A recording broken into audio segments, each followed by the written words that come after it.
Hello everyone, this is Mayank Nagpal, your chemistry teacher and you are watching me only on your YouTube channel Inspire for You. Student, आज आपकी CBSE 10th की result की date declare हुई है और साथ साथ ये भी डिक्लेरेशन हुआ है कि किस तरीके से आपके 10th के मार्क्स डिसाइड होंगे और कितना क्राइटेरिया आपका प्री बोर्ड से लिया जाएगा मार्क्स का, कितना क्राइटेरिया आपका इंटरनल असेसमेंट से लिया जाएगा, किस तरीके से स्कूल्स में या स्कूल लेवल से या बाहर से लोग कैसे मार्क्स को डिसाइड करेंगे और किस तरीके से किस वे में मार्क्स डिसाइड होकर CBSE तक जाएंगे और कैसे CBSE आपका रिजल्ट डिक्लेयर करेगा।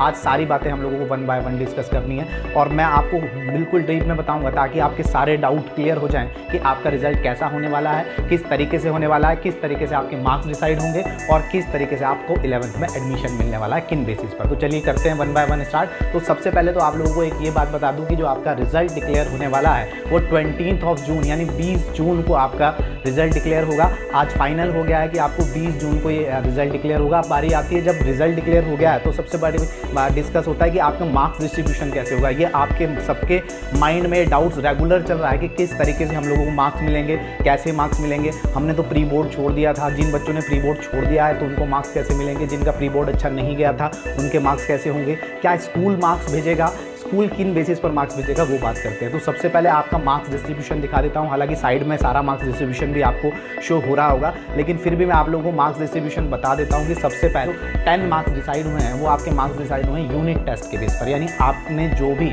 ऑफलाइन या ऑनलाइन जो भी यूनिट टेस्ट दिए हैं उसके बेसिस पर वहाँ से आपके 10 मार्क्स वहाँ से डिसाइड होंगे।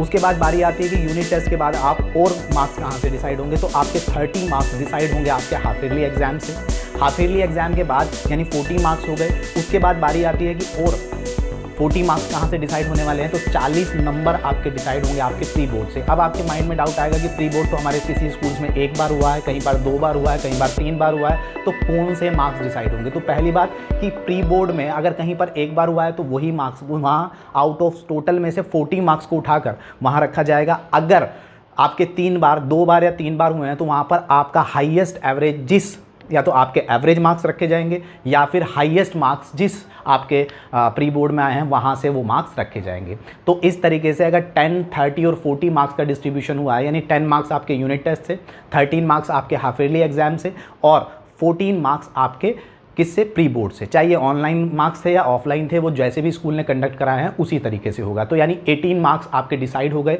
अब बारी आती है 20 मार्क्स। 20 मार्क्स का तो आप लोगों को पता ही है कि इंटरनल असेसमेंट होता है। इंटरनल असेसमेंट मीन्स आपकी एक्टिविटी या प्रैक्टिकल्स के मार्क्स स्कूल हमेशा से भेजता था तो वो तो भेजता ही रहेगा और वो भेजेगा भी। तो 20 मार्क्स वहाँ से, तो इंटरनल असेसमेंट के 20 मार्क्स, ठीक है, 40 मार्क्स आपके प्री बोर्ड के, 30 मार्क्स आपके हाफ ईयरली के और 10 मार्क्स आपके यूनिट टेस्ट के। तो टोटल ऑल ओवर हो जाता है 100 और 100 मार्क्स में से इस तरीके से मार्क्स का डिस्ट्रीब्यूशन होने वाला है।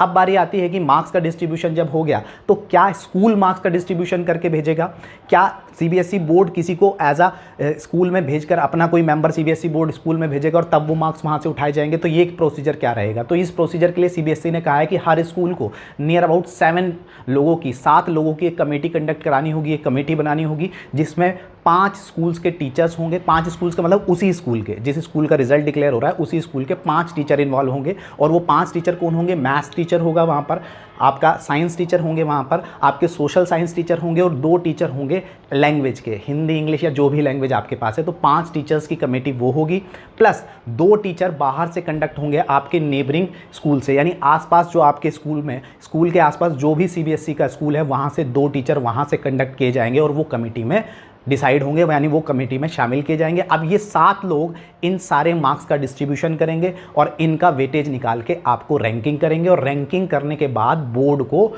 ये मार्क्स सबमिट होंगे और ये marks 1 by 1 step by step सारी प्रोसीजर होगा। और वो प्रोसीजर क्या है वो अब मैं आपको आगे बताता हूँ कि प्रोसीजर क्या है। अब आप देखते रहिए, स्क्रीन पर भी मैं वो प्रोसीजर का सारा दिखा रहा हूँ, यानी वो शेड्यूल क्या है जो CBSE ने भेजा है कि किस किस डेट तक क्या क्या स्कूल CBSE को भेज दे ताकि 20 जून को आपका रिजल्ट अनाउंस हो पाए। तो चलिए देखते हैं। तो शेड्यूल आप स्क्रीन पर देख पा रहे हैं। सबसे पहले शेड्यूल में है कि formation of result committee by school, यानी वो जो अभी मैं रिजल्ट कमेटी की बात कर रहा था, 7 मेंबर्स की बात कर रहा था, वो स्कूल्स के थ्रू वो कमेटी डिसाइड होगी। स्कूल का मैनेजमेंट, स्कूल के प्रिंसिपल, स्कूल के कोऑर्डिनेटर्स, वाइस प्रिंसिपल उस कमेटी को 5 टीचर्स प्लस बाहर के 2 टीचर्स को डिसाइड करेंगे। और वो कमेटी बनाने के बाद वो कमेटी 5 मई यानी 5 मई तक डिसाइड होकर CBSE को उनके नाम चले जाएंगे कि ये 7 लोग इस कमेटी में हैं और ये 7 लोग इवैल्यूएशन करने वाले हैं बच्चों का और किस तरीके से मार्क्स का डिस्ट्रीब्यूशन करने वाले हैं। उसके बाद अगर हम बात करें तो provision of subject wise school, ठीक है, यानी provision of subject wise school का मतलब है कि जो भी प्रोविज़न है सब्जेक्ट वाइज, जिस सब्जेक्ट का जो भी पैटर्न से आज तक पीछे बोर्ड में जो भी प्रोविज़न से मार्क्स दिए जा रहे हैं वो ही प्रोविज़न को, पैटर्न को फॉलो करना है और उस पैटर्न को फॉलो करने के जो भी क्राइटेरिया हैं वो स्कूल को, बोर्ड को भेजने हैं और वो भी 5 मई में ही भेजने हैं। उसके बाद है फाइनलाइजेशन ऑफ रेशनल डॉक्यूमेंट, यानी जो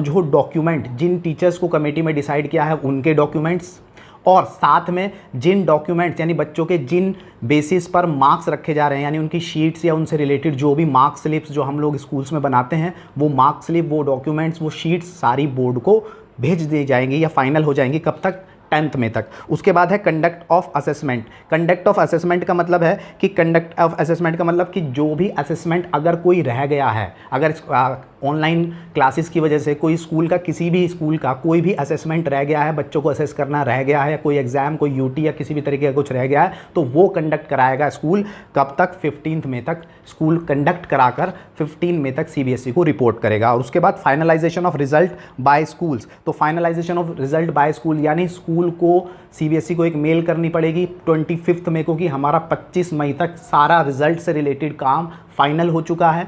और उसके बाद आता है checking and moderation of marks bye school, यानी उसके बाद जब रिजल्ट डिक्लेयर हो जाएगा तो 3 दिन CBSE स्कूल को देगा कि आपने जो मार्क्स रखे हैं उसका एक बार दोबारा रीचेक कर लीजिए, चेकिंग कर लीजिए, किसी को गलत मार्क्स तो नहीं दे दिए हैं, कम तो नहीं दे दिए हैं, ज़्यादा तो नहीं दे दिए हैं, जो वो डिज़र्व करता है उतने मार्क्स दिए हैं या नहीं दिए हैं। तो ये काम CBSE ने कहा है कि स्कूल्स को 28 मई तक कंप्लीट हो जाना चाहिए। और उसके बाद बारी आती है submission of marks to CBSE, यानी CBSE को वो जो फाइनलाइज अब मार्क्स हो चुके हैं, उस कमेटी ने सब कुछ फाइनल करके रीचेकिंग कर ली है, तो वो मार्क्स का सबमिशन अब CBSE को मेल कर दिया जाएगा और वो मेल होगा 5 जून तक, यानी 5 जून तक CBSE के पास स्कूल के थ्रू बच्चों के सारा डाटा पहुंच जाना चाहिए और पहुंच जाएगा।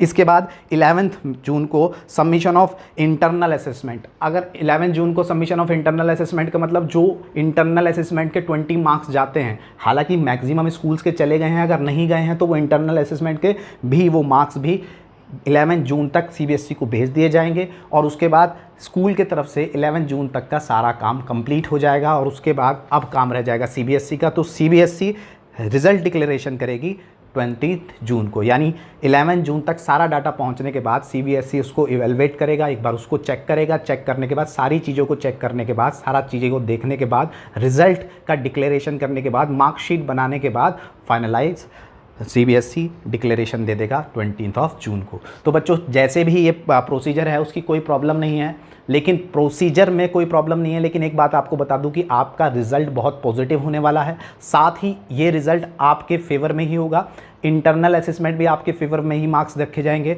वहीं पर कहीं बच्चों के माइंड में डाउट होगा मैंने तो प्री बोर्ड दिया ही नहीं है, या फिर मैंने प्री बोर्ड दिया है तो बहुत अच्छे मार्क्स नहीं आए हैं। जैसे भी आपके मार्क्स आए हैं वो स्कूल की हेडेक होगी कि किस तरीके से स्कूल मार्क्स को डिसाइड करे और आपके ज़्यादा से ज़्यादा मार्क्स भेजे। तो मैक्सिमम कोशिश स्कूल्स की यही रहेगी कि हर स्कूल के बच्चों के मार्क्स ज़्यादा आएँ और अच्छे से अच्छे आएँ।